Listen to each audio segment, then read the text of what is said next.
So something that I'm trying to do is I'm trying to relearn Spanish.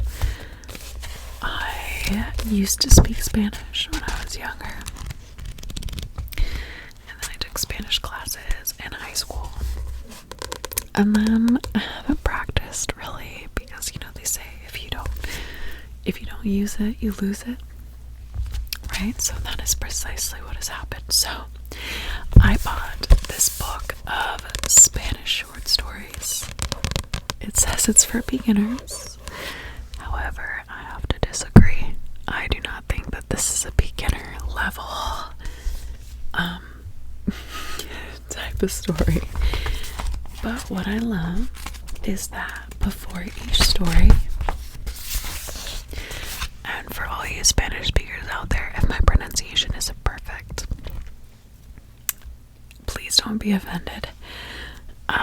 Like I said, I am very much a beginner and I am relearning, so yeah, but feel free to kindly correct me in the comments.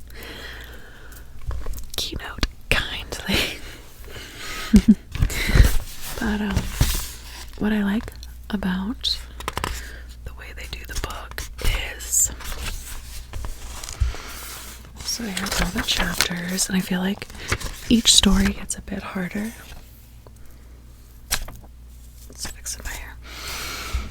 So each story is a bit harder than the other. My camera keeps falling. So each story is a bit harder than the other. And then there's questions about the story, but before each story they have a section that they dedicate to the vocabulary.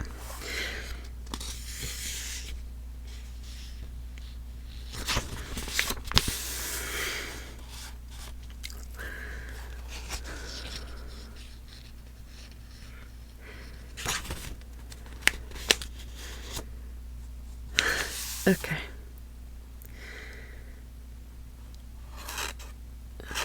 Interesting. And then they have an ad for their masterclass. It's funny. Okay, so for this first story called Paseo por el Parque, a walk through the park, they have so this one practices basic vocabulary, and then there's a vocabulary guide at the end. But what I love is that there's a summary in English, so you can read the summary, and then based off of what you know it's about, then you can really start to understand what all the words mean. And what helps too is it's a naturalistic way for, at least for me, the hardest thing for me with Spanish is conjugations, and it helps just knowing, I don't know, it's really helpful to see all the examples of different conjugations based off of, the timing. Okay, here's the vocabulary section. So it goes over all the bolded words and what they might mean. And then there are questions about the story. So, ¿Quién es Fido y quién es Pedrito?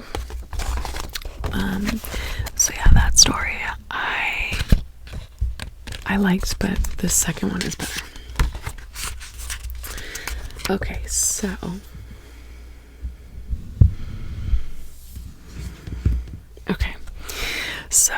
this one, chapter 2, focuses on nouns, and it's called Una Segunda Oportunidad, a second chance.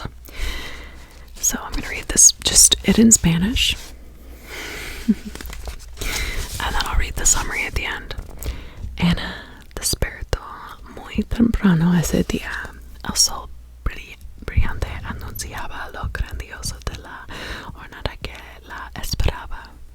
Había estado planeando este viaje desde hace semanas y nada podía salir mal.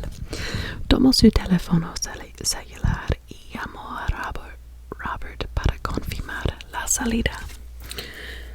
En 30 minutos pasamos a buscarte. Ten listo tu bolso. No necesito consultar su reloj ni esperar, pues en el tiempo acordado la estaba esperando en la puerta un hombre joven y corpulento que metió sus pertenencias en un automóvil grande que parecía un camión junto a las otras 12 personas que asistirían al mismo destino, una hermosa playa al sur de Creta llamada Bali. Esta isla, la más grande de Grecia, tiene una rica fauna marina, haciéndola ideal para practicar snorkel.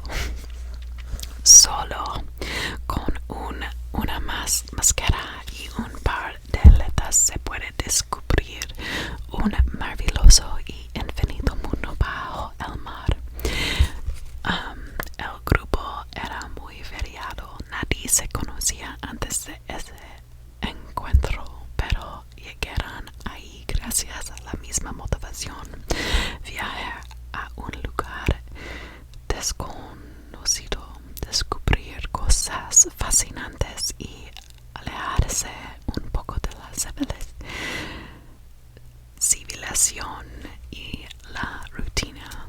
Cuando estuvieron completos en el automóvil, el líder del grupo se presentó con un tono de voz muy solemne. So that one is with a voice very solemn and serious. Buenos días a todos los pasajeros de esa unidad de transporte.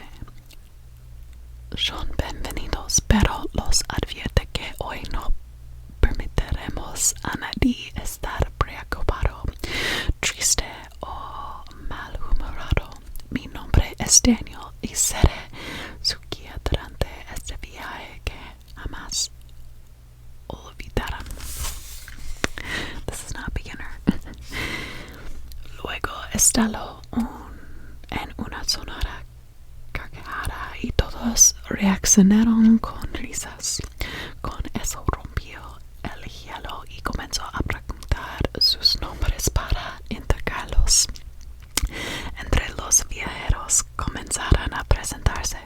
Monique era una mujer bajita con cabello rubio y venía con su hijo menor, Jean-Baptiste, desde Francia.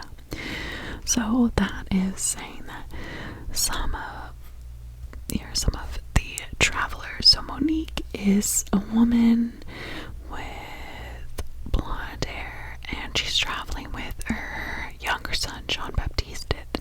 They're from France. And then Giacomo era un hombre mayor que venía desde Italia. Guadalupe era una niña muy aventurera que venía con Rosa, su madre, desde México. André y Arina eran una pareja joven que venía desde Rusia. Y como todos hablaban inglés muy bien, estuvieron conversando y conociéndose. Daniel iba durante todo el camino haciendo juegos de palabras y contando historias para hacerlos reír mientras llegaban hasta la playa. No se sabía quién estaba más emocionado en llegar, puesto que ninguno de ellos había estado antes ahí. Finalmente llegaron después de imaginar por un largo rato cuántos animales exóticos o plantas o raras podían encontrar. Robert apagó el automóvil y comenzaron a descansar, descender unos más apurados que otros, estirando las piernas y sacando cada quien su equipaje. Se maravillaron con el hermoso paisaje, con la tibia arena bajo sus pies, con el cielo azul claro y las nubes blancas como motas de algodón. Sintieron una paz como nunca antes, una tranquilidad completa tan ajena a la ciudad. En un momento estaban organizando las cosas y recibiendo instrucciones. Ambos caíes la aventarían. Ahora sí, con seriedad, por favor, no se alejen de las áreas señaladas ellas no se separan del grupo y no vacilan en preguntar si tienen alguna duda. ¿Entendido? Understood? Se escucha un fuerte sí al unísono. All in unison they say yes. Luego de darles indicaciones de cómo ponerse las máscaras y aletas, les explicarán cómo utilizar el equipo de snorkel y adentro del agua qué hacer en caso de alejarse o encontrarse en peligro. Peligro means dangerous or danger.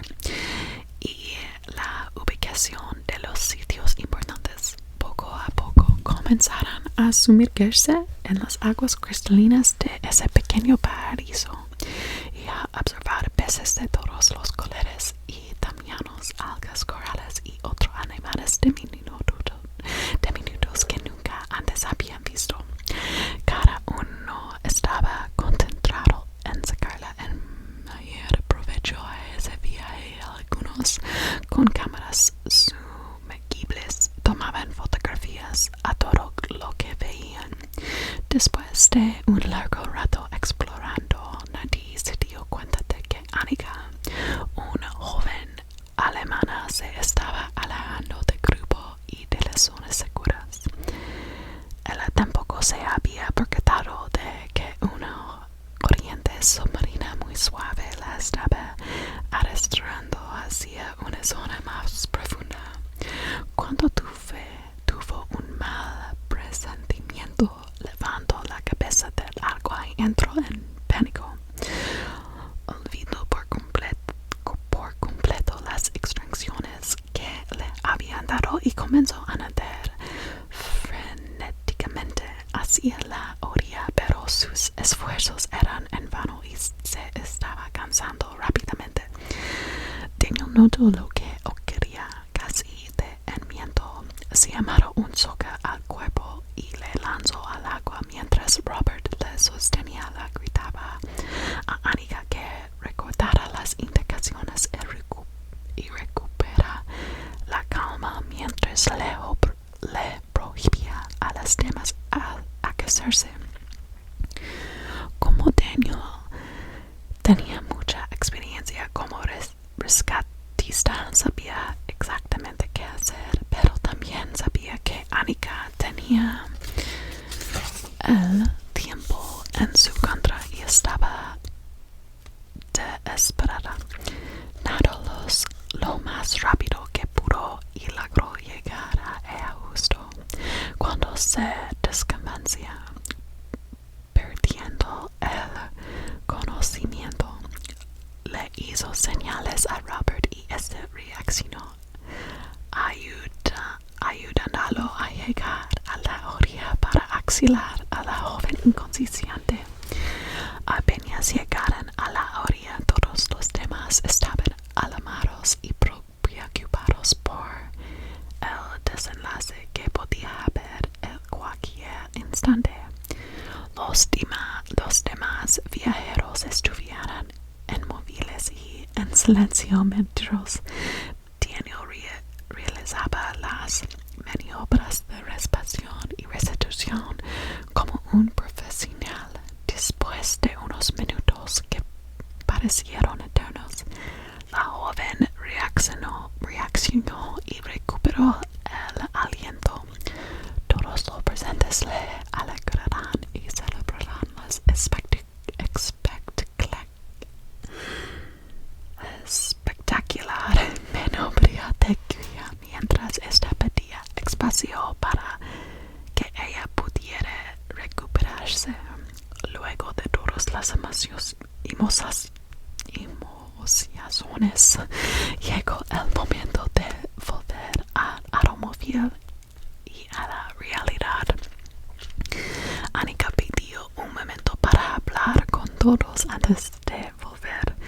Le pido disculpas a todos por haber olvidado las instrucciones y casi arruinarles el viaje. No fue mi intención arriesgar mi vida ni hacerlos pasar un mal rato. Su voz se quebró al final de la oración y Cuando estaba a punto de llorar, Robert le interrumpió. Es fue culpa de Daniel que les advirtió que el viaje sería inolvidable, y ella, con los ojos llenos de lágrimas, comenzó a reír como todos los demás, a lo que Daniel respondió entre risas: voy a cuidar mis palabras la próxima vez. No dije que sería inolvidable por algo mal. Y todos regresaron conversando y riendo como si nada hubiese pasado, pero en definitiva apreciando más sus vidas. Okay, so this is the summary. Anna is a young adventuress who plans to go on a trip to the beach with a group of people. Robert and Daniel are their tour guides who introduce the diverse group and give them the instructions to follow during their stay. Another girl in the room, Annika, is dangerously dragged into a deep area by an underwater current without realizing it and begins to drown. Daniel jumps into the water to help her while Robert assists from the shore.